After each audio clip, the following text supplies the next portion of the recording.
He's here again, as he is just about every Friday, with the exception of last Friday, and the Friday before. Yeah, right.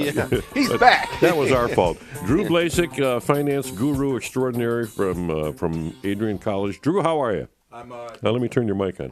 Doing good. good. I'm not used to having him here. I know, and then we won't be here during Christmas either. But every other Friday, I'll be here. Good. Yeah. Good. So Drew, you got to feel good about where things are heading, right? I mean, you did some great research on Bitcoin and the like, and man, are we seeing a surge on that? Yeah, I mean, I'm looking at the Dow Jones. Dow Jones is pretty big since September, especially after the election. You see it jump up. The market is up. You know, I was kind of thinking about that, and then also, Bitcoin hit over 100,000. 100,000. It's about 90. I think 97, 98,000 now. But you know, if you kind of look at it, I was kind of thinking about this. Now, first off, why was it going up? Because of the election. You know, Trump won. Mm-hmm. What did Trump say? He talked about he wants to establish a strategic Bitcoin reserve for the United States. And what does that mean? So this is important to see. So some people say, okay, I'm going to look at this Bitcoin. It's going to follow this trend. A lot of people look at that. They say, oh, it's going to go down in this month. In this month, they have it predicted.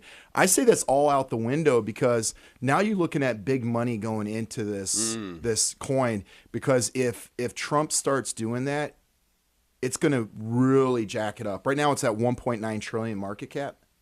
So if the United States starts putting hundreds of billions into it, and one thing you have to understand about what's going on is that normally it was just crypto investors. Now you're getting big time money going into it. Right. You're talking about federal government money now. Well, you got that, but you also have El Salvador doing it. You have other countries doing it. But then somebody pointed out they were watching Fox and Friends, and there was 5 people, and they asked about Bitcoin. And 4 of the people do not know how to invest in it. They said, I don't know how to do it. Yeah. So they should have called Drew. Well, the key is what happens when this big money finds out how to invest in it. Yeah, right. Oh, yeah. Then it's going to start really going up. And I would say this has the potential very quickly get to 10 trillion, 20 trillion market cap. Yeah, I think I just saw where some corporation, I forgot what it was now, just a recent story, actually started paying with Bitcoin, their bill or something. So I've heard about that happening before. I don't have the business here, but I know slowly, instead of having treasuries as a backup with their on-hand cash, the companies are doing, companies are slowly going into Bitcoin because you could sell it, and even though it's volatile, you could sell it for the market price much quicker, and you're not controlled by interest rates. The treasury, because if you guys remember Silicon Valley Bank, the reason why they went bankrupt is because they took everyone's deposits and bought 10-year treasuries. Interest rates skyrocketed in that time period, and bond prices have an inverse relationship, so the price of the bonds went down and they went bankrupt. And slowly they're going to use, instead of treasuries, you're going to start seeing, I think Bitcoin companies will do it as well. And I want to also mention what's the important about Bitcoin. Like, people don't understand it, is that it's because of our money supply that they can create money at will in the United States. And what does that do? That increases the asset prices of the stock market. Everything's over bloated because of it. But who benefits from that are the ones who receive that newly printed money right away. The people like us, we don't see it until it trickles down to us, but that's too late because then inflation hits and it's too late to purchase those. And I think what a stable, and I don't like calling Bitcoin a currency, but a stable wealth, a store of wealth can really help to correct our currency problem, I think. And I'm hoping that Trump will, because some of the people he's putting in charge really want to reform the Fed. I think that's the most important.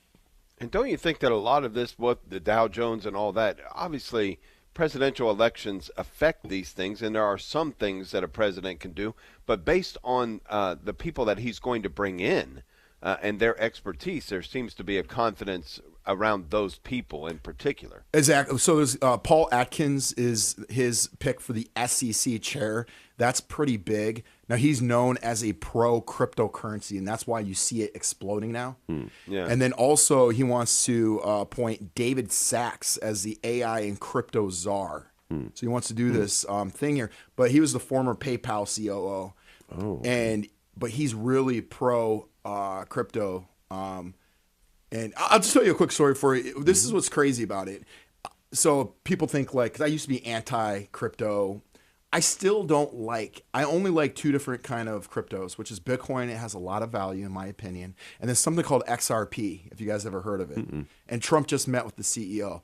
It's a new technology that helps you transfer currencies between one bank and the next. So if you have the US to the peso, it's lightning fast. Okay. And that one has exploded as well.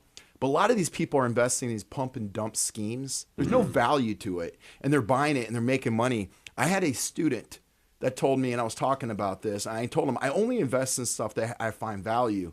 He goes, hey, that's your opinion. And he goes, I bought this one crypto. This is a student. He said he made $45,000 as a student. Goodness. And I don't know how much money he put into it. He didn't put that much, I don't think. Yeah.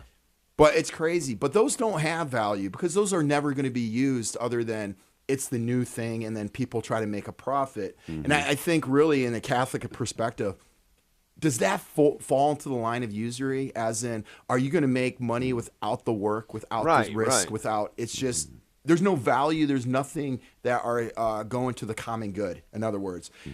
But I view, and that's my opinion, is that Bitcoin does help that because it helps to correct our monetary issues I think we have in the United States. So anything can be misused. Yeah, and there's all these, there's hundreds different kind of cryptos that people are just making money and losing money on these. But you got to be very careful out there. You always explain things so we can understand them, Drew. Drew Blazsik, thank you so much. Hey, you guys Thank have a you, great Drew. day. Should have listened to him earlier. I tell you, dang it. Well, hindsight is 50-50, Dave. Yeah, 50-50. All right. If you want to learn more, wait till next Friday. Right? I'll be here. You can learn along the way, but yeah, you're going to learn the most each and every Friday right here on Morning Offering when we bring on the one, the only Drew Blazsik. He's like the financial thing, like Tony Romo. There's the closest thing. Oh. But Tony Romo is the football.